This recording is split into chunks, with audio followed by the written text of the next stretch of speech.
Hello mga kadiskarte! So, for today's video, ang aming gagawin ay travel adventures pa rin kasi pupunta kami doon sa kabilang bayan, doon sa isang bayan na dito rin malapit sa amin mga kadiskarte. So, iikot po namin kayo doon dahil bibili po kami ng paa ng manok. So, let's go! Ayan mga kadiskarte, so papunta kami ngayon sa bayan para bumili ng chicken feet. Ewan ko kung i-adobo namin gawing ulam or isasaw sa arroz caldo kasi malamig ngayon ang panahon.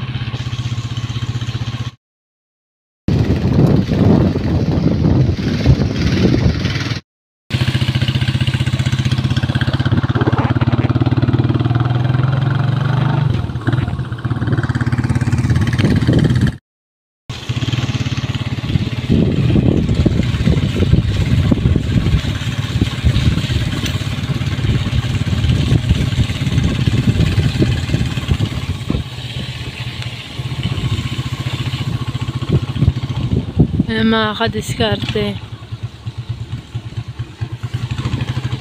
medyo maputik. Ayan, meron naman dito fish pan. Ayun ang mga puno, nag-harvest sila ng bunga ng mangga. Mga kadiskarte, napakaraming bunga ng mangga.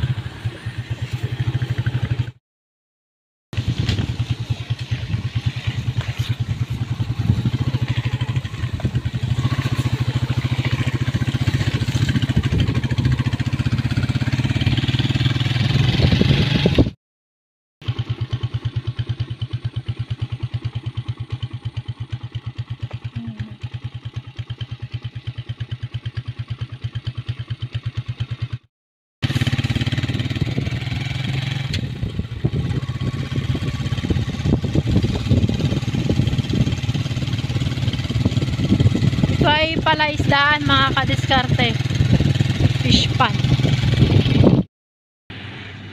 Ayan mga kadiskarte, oh, puno ng mangga. May nadiscovery kaming bagong binuitan mga kadiskarte, oh.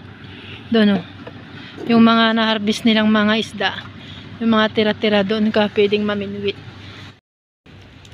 Ayan mga kadiskarte, so iniwan muna namin yung motor. Nakikita nyo po yung isa dyan nakasama ko, naudlot yung pagpunta namin sa bayan. So dadaanan lang namin muna to saglit, titignan kung anong mayroon dito.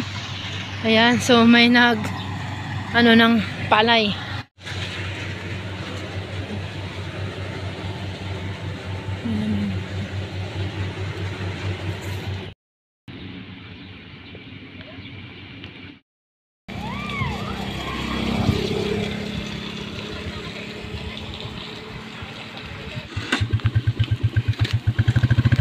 Daming mga saging na puno dito mga kadiskarte, ang daming bunga, oh. Makahingi po. Hingi po kami. Ayan. Mek! Mek! Ayan, oh, kambing.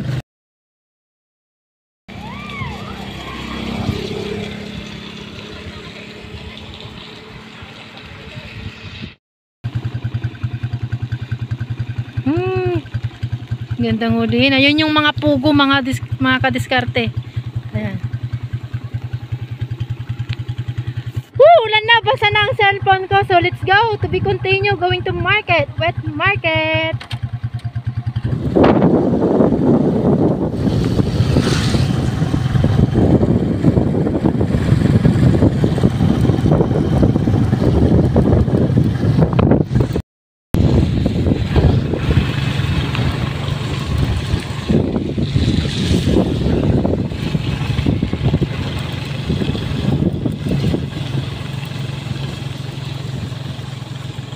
Ganito ang buhay ng taga-probinsya mga kadiskarte.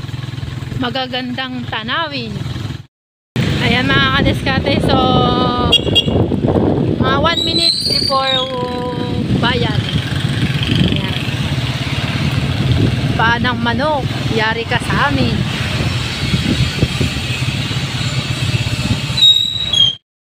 Ayan mga kadiskarte.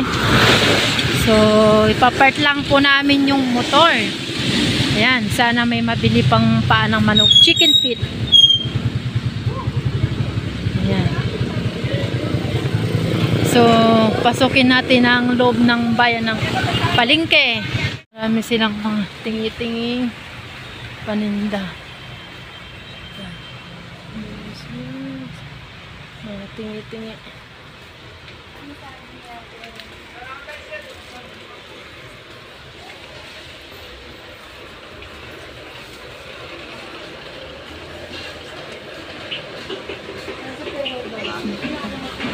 Oh, wala na kaming naabutan.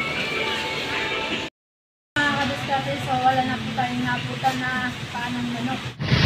Hello mga kadiskarte, so doon sa unang bayan na pinuntahan namin ay hindi po kami doon nakabili ng paa ng manok. Pangsaog sa aming lulutuin na arroz caldo. So pupunta kami ngayon dito sa kabilang bayan, medyo may kalayuan. Ito na nga mga kadiskarte, so nakarating na kami dito sa pangalawang bayan para bumili ng paa ng manok.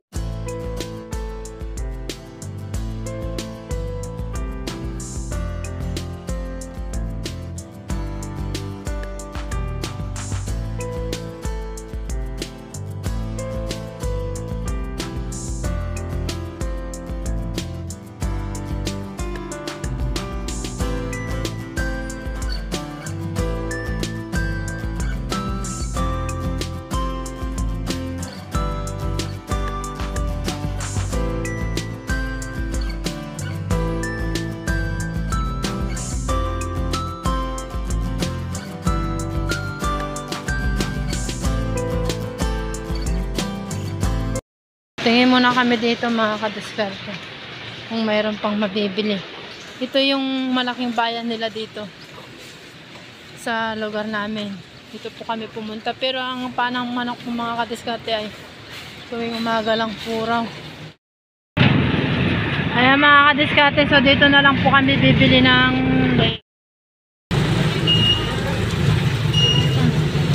ayan mga kadiskarte, so bibili na lang po kami ng manok. Magkano yung isang kilo? Sige, isang kilo. Ayan, sinakamarinate siya yung kanilang pizza. 105. Usog ka. Ito yung ayan, nakamarinate na ito mga kadiskarte. Pwede mo na siyang i-direct na prito. Ayan, so gagawin na. Sataw namin ito sa arroz caldo. Yan mga kadiskarte, bibili naman kami rito ng luya pang ano sa arroz caldo.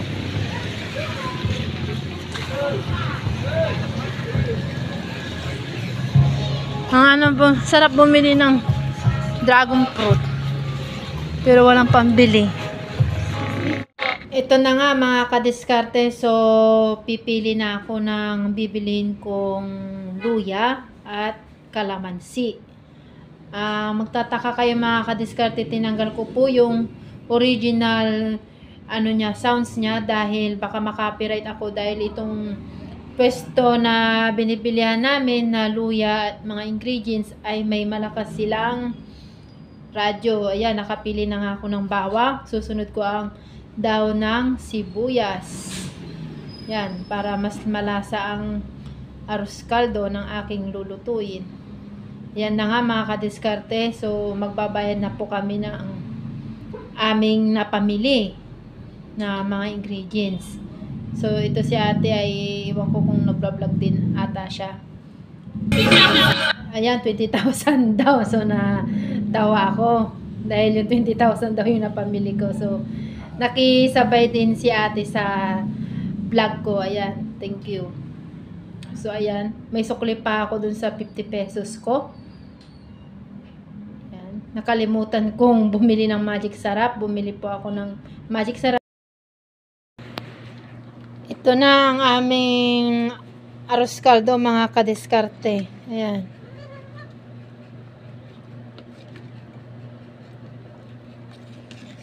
Ayan. So, mga kalahating kilo din yung nilagay namin na leg dito mga kadiskarte. Ayan. Napakadami. Dalawa lang po kasi kami mga kadiskarte. Ayan, lunch and merienda. So, takpan ko muna. Malagkit yan mga kadiskarte, tapos may kunting bigas. Rice cooker po ako nagluto kasi biglang naubos po yung gas mga kadiskarte. Kaya, wag na po kayo magtaka. Yun na yun. Tapos, ito naman po yung kalahating kilo ng leeg. Ayan. So, masarap yung leg nila doon mga kadiskarte. Ito yung kabuuan ng pang 1 kilo mga kadiskarte na binili namin sa halagang 105. Hanggang dito na lang mga kadiskarte ang bidyong ito. So, thank you for watching. Please subscribe sa aming YouTube channel. Don't forget to like and share. Bye!